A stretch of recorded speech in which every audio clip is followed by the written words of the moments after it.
नमस्कार, राधे राधे। आज हम सभी 4 दिसंबर का करंट अफेयर पढ़ेंगे, ठीक है? चलिए बिना देरी के आज के करंट अफेयर की तरफ बढ़ते हैं। चलिए मोटिवेशन ले लेते हैं कुछ लाइनों से। रात की पढ़ाई सबसे अच्छी पढ़ाई होती है क्योंकि तब किताबें हमारे लिए और हम किताबों के लिए जागते हैं। तो सही है, सुबह की भी अर्ली मॉर्निंग जो 4 बजे ब्रह्म मुहूर्त जिसको बोला जाता है, अगर उस टाइम भी आप उठेंगे, तब भी किताबें आपके लिए जागेंगी और आप किताबों के लिए जागेंगे। आप मेहनत करेंगे, एकांत में बैठ के पढ़ाई कर सकेंगे और बहुत अच्छे से पढ़ाई होगी। और रात में भी यही होता है कि रात में सब लोग सो जाते हैं और आपकी पढ़ाई बहुत अच्छे से होती है, एकांत में होती है, ठीक है? तो वही बात है, जैसा आपको उस समय उचित लगता है, उस टाइम पढ़ें, चाहे रात में पढ़ें, चाहे दिन में पढ़ें, पर आप पढ़ें ज़रूर, ठीक है? चलिए। चलिए, पहला क्वेश्चन है, अंतर्राष्ट्रीय विकलांग दिवस प्रतिवर्ष कब मनाया जाता है? इसके ऑप्शंस आपके पास हैं। 3 नवंबर, 4 दिसंबर, और सॉरी 3 दिसंबर, 4 दिसंबर, 7 दिसंबर, 6 दिसंबर। बताइए, अंतर्राष्ट्रीय विकलांग दिवस प्रतिवर्ष कब मनाया जाता है? इसके ऑप्शंस आपके सामने हैं। 3 दिसंबर है, 4 दिसंबर है, 7 दिसंबर है और 6 दिसंबर है। बताइए इसका आंसर क्या होना चाहिए? बताइए। चलिए, इसका जो आंसर है वो है 3 दिसंबर। अंतर्राष्ट्रीय विकलांगता दिवस जो है वो कब मनाया जाता है? 3 दिसंबर को मनाया जाता है, ठीक है? इसकी सबसे पहले जो शुरुआत हुई थी, इस दिवस को मनाने की शुरुआत हुई थी, वो 1992 में हुई थी। कब हुई थी? 1992 में हुई थी। जो संयुक्त राष्ट्र है उसके द्वारा ये दिवस मनाने की अनुशंसा की गई थी, ठीक है? और सबसे पहले हमने 1992 में ये दिवस मनाया था। अंतर्राष्ट्रीय विकलांगता दिवस 3 दिसंबर को मनाया जाता है। इसका उद्देश्य ये होता है कि जो भी विकलांग जो लोग हैं, दिव्यांग जो लोग हैं, ठीक है? उन लोगों को जो दिक्कतें आती हैं, ठीक है? उन लोगों को जो परेशानियाँ आती हैं, उन लोगों को सभी लोगों को ये चीज़ें पता होना चाहिए कि विकलांग लोगों को क्या-क्या दिक्कत आती है, जिससे उसके प्रति वो जागरूक हो सके और उन लोगों की, विकलांग लोगों की या दिव्यांग लोगों की हेल्प कर सकें, ठीक है? और विकलांग लोगों को इतना साक्षर बनाना, इतना सक्षम बनाना कि वो सामाजिक, आर्थिक हर प्रकार के जो विकास है उस हर विकास में अपना सहयोग दे सकें, ठीक है? तो किस लिए मनाया जाता है, ये क्यों मनाया जाता है, आप सभी को पता चल ही गया है। अंतर्राष्ट्रीय विकलांगता दिवस 3 दिसंबर को मनाया जाता है। 1992 से इसकी शुरुआत हुई थी। चलिए आगे बढ़ते हैं। स्क्रीनशॉट ले लीजिए। चलिए अगला क्वेश्चन है, हाल ही में वर्ल्ड क्लाइमेट एक्शन समिट का आयोजन दुबई में कब से कब तक किया जा रहा है? इसके ऑप्शंस आपके सामने हैं। 25 नवंबर से 9 दिसंबर तक, 27 नवंबर से 11 दिसंबर तक, 28 नवंबर से 12 दिसंबर तक, 30 नवंबर से 15 दिसंबर तक। बताइए इसका आंसर क्या हो सकता है? देखिए, ये थोड़ी सी मिस्टेक है इसमें, ये थोड़ा-सा गलत है कि देखो, 30 नवंबर, 15 दिसंबर लिख रहा है, ठीक है? या तो आप इसको 30 कर लीजिए, ठीक है? नहीं तो इसको 12 कर लीजिए। इसका जो सही आंसर है वो है 30 नवंबर से 30 नवंबर से 12 दिसंबर। 30 नवंबर से 12 दिसंबर, ठीक है? इसमें मिसप्रिंट हो चुका है। आप या तो इसी में करेक्शन कर लो, मैं आपको बता रही हूँ कि 30 नवंबर से 12 दिसंबर, ठीक है? 15 को कर लो 12, तो ये आपका डी आंसर सही हो जाएगा, ठीक है? तो किसकी बात चल रही है? वर्ल्ड क्लाइमेट एक्शन, ठीक है? उसकी बात चल रही है और इसका जो आयोजन होना है, जो एक सम्मेलन होता है, वो कब होना है? 30 नवंबर से 12 दिसंबर को ये होना है, अभी ये चल रहा है, ठीक है? तो ये किस मुद्दे पर होता है? ये जलवायु परिवर्तन है। इस मुद्दे पर हम ये सम्मेलन किया जाता है, ये बैठक बिठाई जाती है। तो इसका जो आयोजन इस बार हो रहा है, वो 2023 का जो आयोजन हो रहा है, वो कहाँ हो रहा है? दुबई में हो रहा है। कहाँ हो रहा है? दुबई। दुबई, ठीक है? अंतर्राष्ट्रीय स्तर पर ये काम करती है, सारे देश मिलकर इसमें एक बैठक करते हैं, इस पर बातचीत करते हैं, इस जलवायु जो परिवर्तन है उस पर एक विषय को लेकर मंच प्रदान किया जाता है, ठीक है? जो कहाँ पर हो रहा है? दुबई में हो रहा है। जैसे देखो, आप सभी ने सुना होगा कि पृथ्वी सम्मेलन जो होता है ना, पृथ्वी सम्मेलन अगर आप थोड़े बहुत पढ़े हों, तो पृथ्वी के लिए जो काम किया जाता है या जिस पर बातचीत होती है, तो उसके लिए रियो शिखर सम्मेलन होता है। आपने नाम सुना हो, पृथ्वी के लिए रियो शिखर सम्मेलन होता है। ऐसे ही जो ये जो विषय है, वर्ल्ड क्लाइमेट मतलब जलवायु जो परिवर्तन है, उसके लिए हम एक सम्मेलन करते हैं, जिसकी बात चल रही है, वो क्या है? कॉप। कौन सा सम्मेलन हो रहा है दुबई में? कॉप 28, ठीक है। ये जलवायु परिवर्तन के लिए COP 28, मतलब COP करके एक सम्मेलन है वो किया जाता है, तो वही दुबई में हो रहा है। क्या विषय है इसका? जलवायु परिवर्तन, वर्ल्ड क्लाइमेट एक्शन, ठीक है। उसके लिए हम COP सम्मेलन कर रहे हैं, जो हमारा दुबई में संपन्न हो रहा है 30 नवंबर से 12 दिसंबर ये चलेगा, ठीक है। तो इसमें क्या बातचीत चली है, जो पिछला 2022 में जो हुआ था, ठीक है, इसमें क्या चिंता जताई जाती है और भविष्य में, जैसे जलवायु परिवर्तन आप जानते हैं कितने शीघ्रता से हो रहा है, अत्यंत जलवायु परिवर्तन हो रहा है, उसको कम करने के लिए उसके क्या-क्या उपाय हो सकते हैं, हम किस तरीके से उसको कम कर सकते हैं। जैसे आपने देखा होगा ग्लोबल वार्मिंग हो रही है, ठीक है, वो बहुत अत्यधिक मात्रा में हो रही है, ग्रीन हाउस प्रभाव भी बहुत अत्यधिक मात्रा में हो रहा इफ़ेक्ट करता है, ठीक है। तो बहुत जल्दी जलवायु परिवर्तन उसका एक मुद्दा रहता है, उसको कम करने का तरीका ये मंच एक प्रदान करता है, ठीक है। तो जो विकासशील देश हैं और विकसितशील देश हैं, ठीक है, विकसित क्या होते हैं, जो मतलब आगे बहुत अच्छा विकास कर चुके हैं, अभी इस समय बहुत अच्छे विकास पर हैं, और जो विकासशील जो देश हैं वो अभी उस पथ पर अभी पहुँचे नहीं हैं, अग्रसर हैं, ठीक है। तो उन दोनों के बीच में बातचीत चलती है। और इस मांग में 2022 में जो कॉप सम्मेलन हुआ था 2022 में, तो जो विकसितशील जो देश हैं, विकासशील जो अभी कंटिन्यू चल रहा है, उनका विकास अभी संपूर्ण विकास हुआ नहीं है, वो लोग विकसित देशों से मांग कर रहे हैं कि हमें आप थोड़ा सा डोनेशन दें और हमें थोड़ा दान करें, जिससे हम क्लाइमेट जो चेंज है उस पर हम एक्शन ले सकें, ठीक है। तो विकासशील और विकसित में अंतर पता चल गया होगा। विकासशील कौन? जो अभी कंटिन्यू विकास कर रहे हैं, मतलब अभी जैसे वो जो लोग होते हैं वो ज़्यादा शिक्षित नहीं होते, अभी शिक्षा का क्रम चल रहा है, शिक्षित होने का भी क्रम चल रहा है। पर विकसित जो देश होते हैं वो उनकी ज़्यादा से ज़्यादा संख्या शिक्षित होती है और उनके पास धन की भी आपूर्ति पर्याप्त मात्रा में होती है, ठीक है। तो आप समझ में आ गया होगा 2022 में उन्होंने ये मांग करी थी, और आगे जलवायु परिवर्तन के लिए आगे कुछ ना कुछ टॉपिक उठाए जाते हैं। कौन सा सम्मेलन किया जाता है? COP 28, ठीक है। चलिए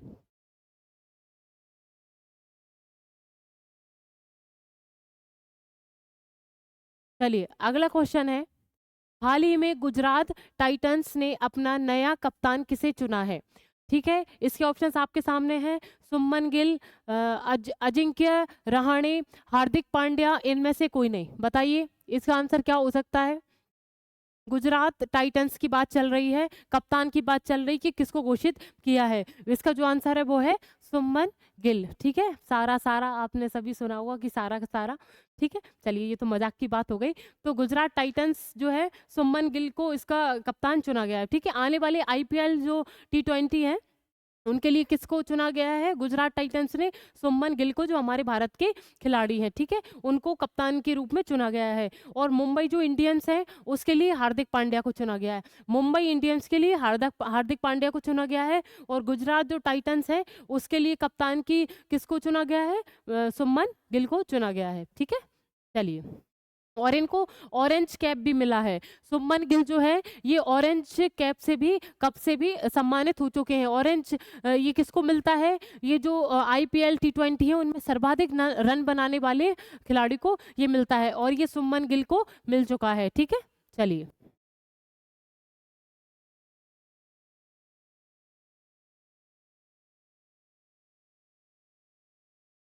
चलिए अगला क्वेश्चन है, हाल ही में भारत का सबसे बड़ा टाइगर रिजर्व कहाँ स्थापित किया जाएगा? इसके ऑप्शंस आपके सामने हैं। कर्नाटक, आंध्र प्रदेश, उत्तर प्रदेश, मध्य प्रदेश। बताइए इसका आंसर क्या है?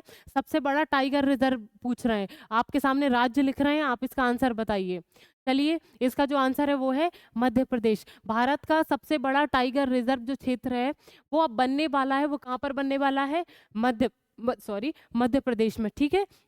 आपने सुना होगा नौरागढ़ का जो अभ्यारण्य है, नौरागढ़ का अभ्यारण्य और रानी दुर्गावती जो अभ्यारण्य है उसको मिलाया जा रहा है। नौरा देही और रानी दुर्गावती ये दोनों अभ्यारण्यों को मिलाया जा रहा है, और जो रानी दुर्गावती है ये दमोह, मतलब ये जो स्थापित हो रहा है सबसे बड़ा जो टाइगर रिजर्व है वो स्थापित हो रहा है, वो दमोह जिले में हो रहा है। कहाँ? अभी हुआ नहीं है, ठीक है, अभी प्रस्तावित हो गया है, दमोह जिले में होगा। और किस किस को मिलाया जाएगा? नौरादेही को, नौरादेही व रानी दुर्गावती, रानी दुर्गावती अभ्यारण्य को मिलाया जाएगा, इसमें संयुक्त किया जाएगा, ठीक है। इसको मिला दिया जाएगा दोनों को। तो एक नए टाइगर रिजर्व की स्थापना होगी और ये जो पूरे ऑल ओवर भारत का सबसे बड़ा टाइगर रिजर्व होगा। कहाँ पर? मध्य प्रदेश में होगा, दमोह जिले में होगा। और हमने किस किस को मिला दिया? नौरादेही और रानी दुर्गावती अभ्यारण्य को मिलाकर हम ये टाइगर रिजर्व स्थापित करेंगे जो मध्य प्रदेश में है। ठीक है, आप सभी ये देख लीजिए कि जो भारत में टोटल जो टाइगर रिजर्व है वो 54 है। ठीक है, भारत की बात चल रही है। भारत में टोटल जो टाइगर रिजर्व है वो 54 है और जो मध्य प्रदेश में है वो हमारे 7 हैं। क्या है? 7। ठीक है, टाइगर रिजर्व 54 हैं भारत में और मध्य प्रदेश में है जो है 7। ठीक है, सबसे पहले जो आप मुझे ये बता दीजिए, मतलब जब भी आपको पता हो तो आप कॉपी में लिखिएगा कि ये भारत के जो टाइगर मैन किसको कहा जाता है? भारत के जो टाइगर मैन है वो किसको कहा जाता है? कैलाश सांखला। किसको कहा जाता है? कैलाश सांखला। कैलाश सांखला। कैलाश सांखला भारत के टाइगर मैन। टाइगर मैन, ठीक है, कैलाश सांखला ये। प्रोजेक्ट टाइगर हमने इनकी सहायता से स्थापित किया था, कैलाश सांखला की सहायता से, इसलिए इनको भारत के टाइगर मैन कहा जाता है। ठीक है, और जो प्रोजेक्ट टाइगर है वो कब स्थापित हुआ था? सन बताइए। वो हुआ था 1973 में। कब हुआ था? 1973 में। क्या? Project tiger.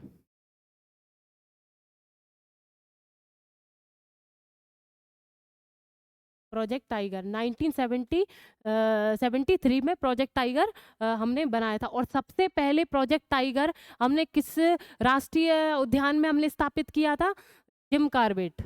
ठीक है, भारत में सबसे पहले टाइगर प्रोजेक्ट टाइगर जो है वो हमने किस राष्ट्रीय उद्यान में स्थापित किया गया था? जिम कॉर्बेट, जिसका अब नाम बदलकर रामगंगा राष्ट्रीय पार्क हो चुका है, राष्ट्रीय उद्यान हो चुका है जिम कॉर्बेट।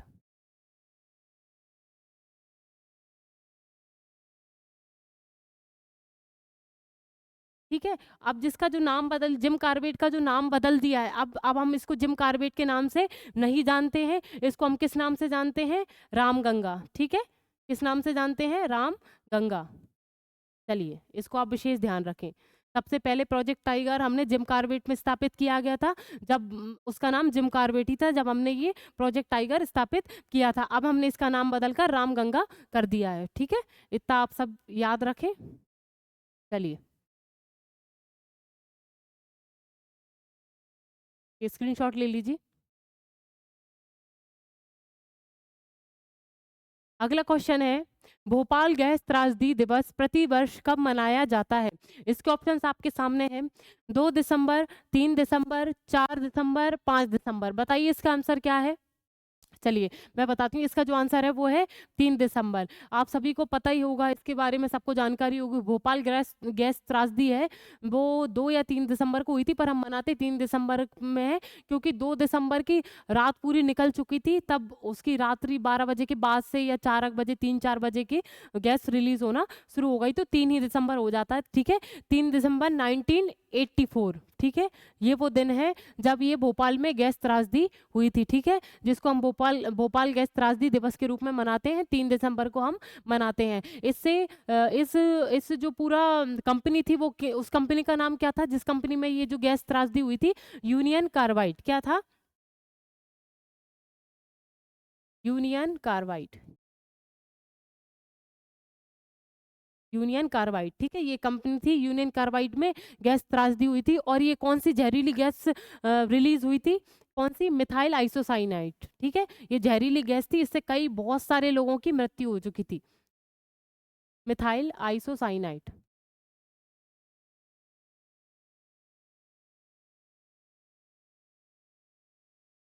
आइसोसाइनाइड। ठीक है, ये बहुत जहरीली गैस है।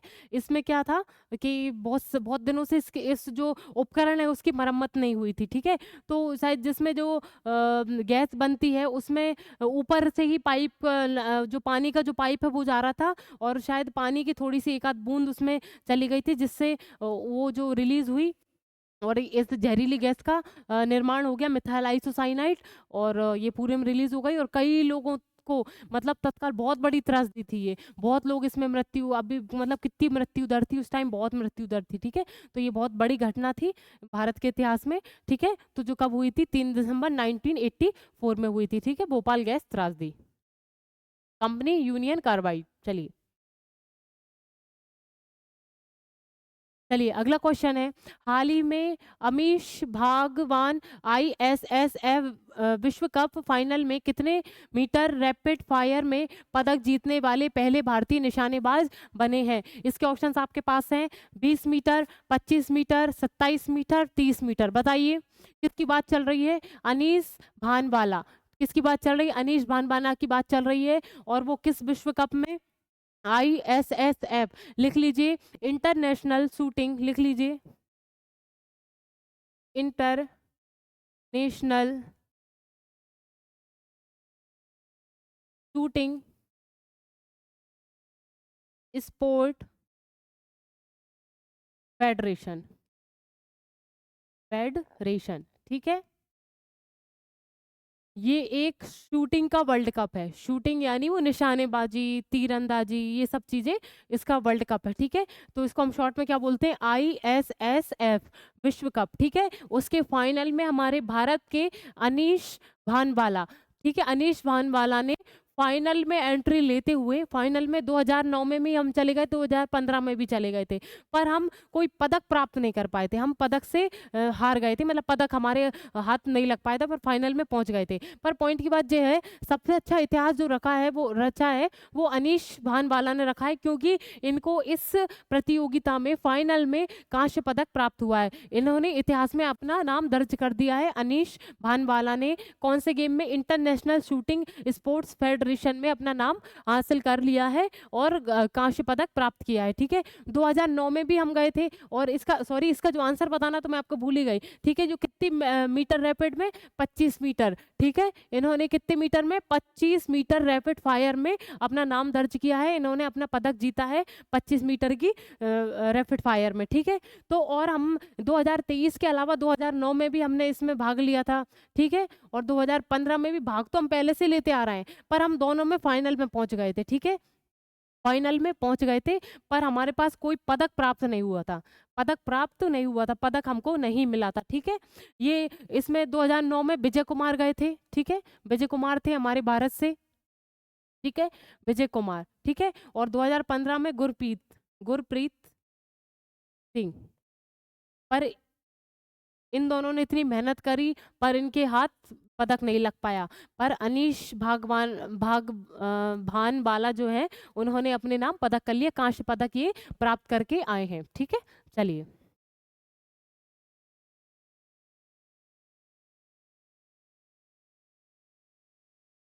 चलिए क्वेश्चन है, हाल ही में खेलो इंडिया पैरा गेम्स का शुभंकर किस नाम से लॉन्च किया गया है? इसके ऑप्शंस आपके पास हैं, पृथ्वी, अग्नि, मंगल, उज्ज्वला। बताइए, खेलो इंडिया की बात चल रही है, जो हमने पहले भी पढ़ रखा है, खेलो इंडिया में पैरा गेम्स की बात चल रही है, ठीक है, अभी पढ़ा था। इसमें आपको पूछा जा रहा है उसका शुभंकर क्या है, आपसे पूछा गया है पृथ्वी, अग्नि, मंगल, उज्ज्वला। बताइए इसका आंसर क्या होना चाहिए?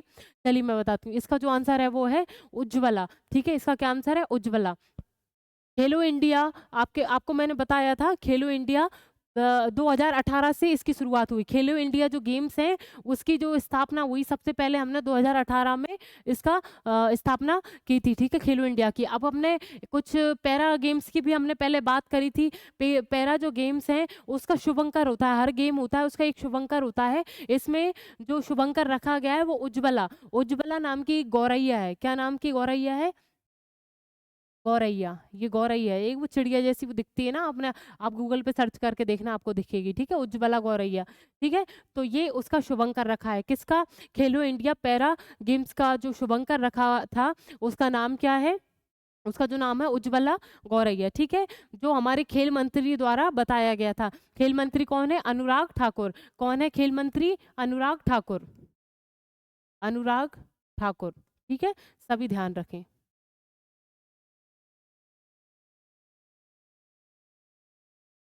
चलिए पैरा गेम्स मैंने बता ही दिया था, जो लोग थोड़े से दिव्यांग होते हैं, विकलांग होते हैं, उन लोगों को प्राथमिकता इसमें दी जाती है। ठीक है, चलिए।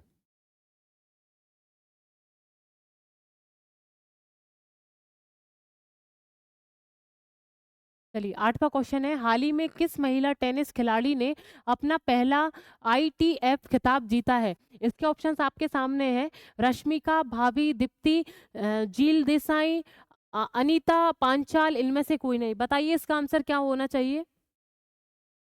हाँ, इसका आंसर बताइए क्या होना चाहिए? महिला टेनिस खिलाड़ी की बात चल रही है, ठीक है, और ITF की बात चल रही है, इसमें खिताब जीता है। किसने जीता है? आपके सामने ऑप्शंस हैं, बताइए इसका जो आंसर है। चलिए मैं बताती हूँ, इसका जो आंसर है वो रश्मिका भामी दीप्ति।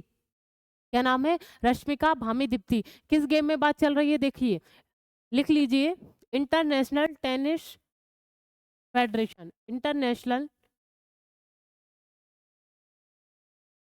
इंटरनेशनल टेनिस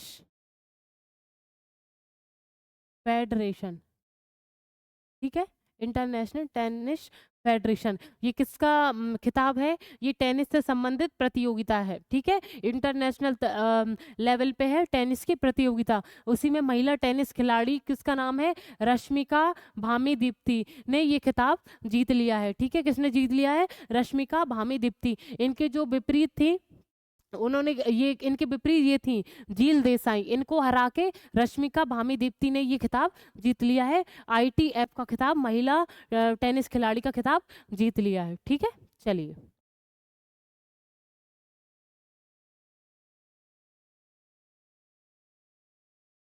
चलिए, नवा क्वेश्चन है, हाल ही में किसी भाषा विज्ञान विषय में गोल्ड मेडल से सम्मानित किया गया है? इसके ऑप्शंस आपके सामने हैं। रेखा सिंह, कुसुम खन्ना, शिखा मिश्रा, इनमें से कोई नहीं। बताइए, भाषा विज्ञान विषय की बात चल रही है और गोल्ड मेडल इनको प्राप्त है। किससे किसको सम्मानित किया गया है? भाषा विषय उनका विषय था, ठीक है, विज्ञान, भाषा विज्ञान विषय था उनका, और उसी विषय में उनको गोल्ड मेडल प्राप्त हुआ है। आपके सामने ऑप्शंस हैं, बताइए इसका आंसर क्या है?